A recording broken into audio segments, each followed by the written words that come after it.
The Corrales asteroid field wasn't exactly a top tourist destination, not unless you were looking to die horribly. Sharp fragments of rock, shipwreck debris, and volatile gas pockets made it nearly impossible to navigate. But the pay was good, especially for a solo salvager like me. My name's Lynn.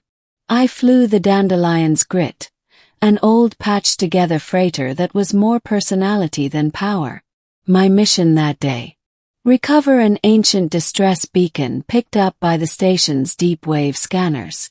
According to data, it was centuries old, likely a derelict alien ship stuck inside a jagged fissure on asteroid K9X. I didn't expect anything alive in there. I maneuvered my craft close to the crevice, locking into position. The beacon's signal grew louder with every meter I descended. I strapped on my suit, primed my oxygen tank, and descended with a magnetic line tethered to my waist. The airlock hissed open behind me. The crevice was tight, so narrow I had to turn sideways. The walls glimmered faintly with bioluminescent moss, and the sound of my own breathing filled my helmet. Then I saw it, a pale shimmer wedged between the walls, metallic plating, vines growing over it, and movement. Froze. Flash of blue skin. An eye blinked at me. Not a drone. Not a corpse. Person. Middle. She was stuck. Her hips and torso wedged tightly between the jagged walls of the fissure. Her armor, some kind of organic material fused with silver plating, was cracked and scorched.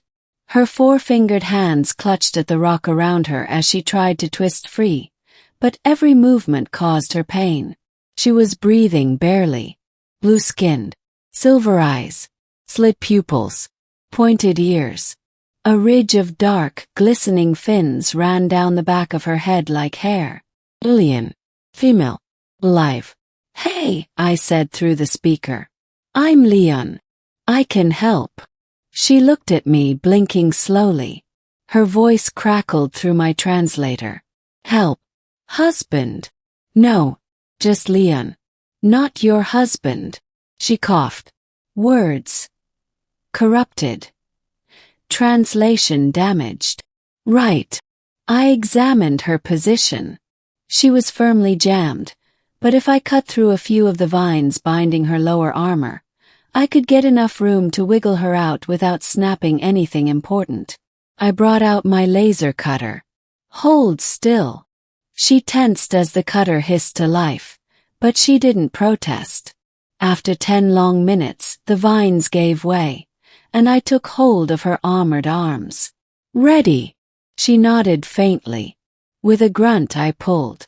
The alien woman slid free with a cry and fell into my arms. Her body trembled, and her armor plates retracted slightly, revealing pulsing bioluminescence across her midsection. I caught her just before she hit the jagged ground. "Gotcha." Then, to my shock, she pressed her forehead to mine. A strange pulse passed between us. My translator buzzed. A symbol scrolled over my HUD. Bond acknowledged. "Wait, what?" She slumped against me. "Now, you are husband." "Excuse me." He passed out. I hauled her back to my ship. Her vitals were weak but stable. Once I sealed the airlock, the med drone analyzed her biology. 90% humanoid structure. Enhanced cellular regeneration. Heartbeat rhythm similar to aquatic species. The drone patched her up and set her on the cot in my quarters. I sat back trying to process what just happened. Did she say I was her husband? Few hours later she awoke. Her name was Saria. From the Aquari Dominion, a now extinct starfaring empire. Her vessel crashed during a mission to map wormhole anomalies, nearly 400 years ago. The temporal drift and stasis field kept her from aging much. But when she tried to escape her failing ship, the crevice became her prison.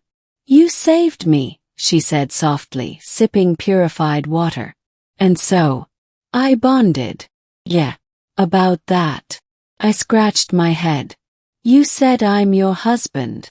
In a quarry culture, she explained, to be saved from death by another, physically pulled from the jaws of it, activates the life bond protocol. It is sacred. Irreversible. That's a bit extreme. She tilted her head. Do humans not honor such vows? We do.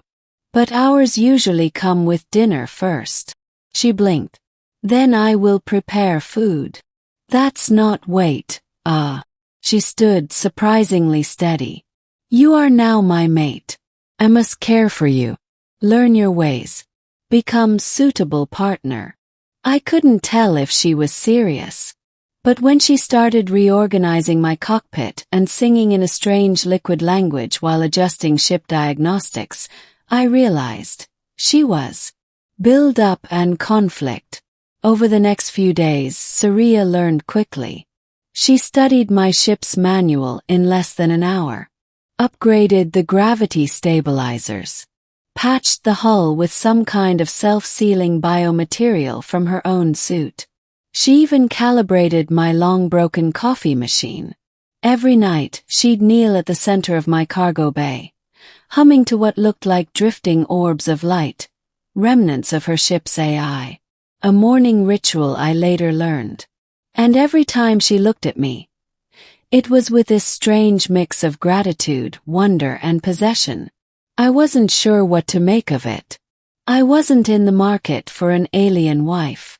But I also couldn't deny that her presence was comforting, intelligent, graceful. Weird, yes, but genuine. Then came the bounty signal. Apparently, Saria's ancient ship belonged to a line of genetic explorers outlawed by modern Dominion remnants. When my ship pinged the ancient signal, a patrol ship locked on. A massive, sleek Aquari dreadnought. Message came through. Release the fugitive. She is a biological war criminal. You will be compensated. I glanced at Saria. She stood quietly, unreadable. Is it true? I asked her. She turned slowly. They fear the knowledge I carry. My team was decoding weaponized genetic mutations. But we refused to unleash it. We were marked for deletion. I was the only one who escaped. And now they want to finish the job. She nodded. If you surrender me, they will spare you. I looked at the console. Then at her. No. Her silver eyes widened. I'm your husband, remember? Smirk. We humans don't ditch our wives. Climax. The dreadnought hailed again, this time angrier. When I refused, they opened fire. My little freighter shook like a dying kite in a storm. Shields buckled. I barely kept us from spinning into the asteroid belt. We couldn't outrun them, but maybe we didn't have to. Use the crevice, Saria said. Where you found me. You're nuts. We barely got in and out last time. But they will not follow. Too large. I clenched the controls. She was right. I dove into the rocky labyrinth, scraping paint and praying. The dreadnought tried to pursue, but their hull snagged on the narrowing entrance. With one last push, we launched out the far side. We were out of their range. Free. Breathing hard, I looked at her. She smiled for the first time. My husband is a skilled pilot. I laughed despite myself. You're not going to let that go, are you? No. You are mine now. Ending. We left the Corallis field behind. I upgraded the ship with her knowledge, and we vanished into the outer sectors. The Dominion marked us as fugitives, but with Saria's tech and my piloting, we stayed ahead. She adapted to human culture, mixing her strange rituals with modern life. She still called me husband, though sometimes she also called me bondkeeper or life-sharer, titles that meant something deeper in her tongue. I never planned to settle down with an alien wife. But after fighting together, flying together, and watching her hum lullabies to stars, I realized something.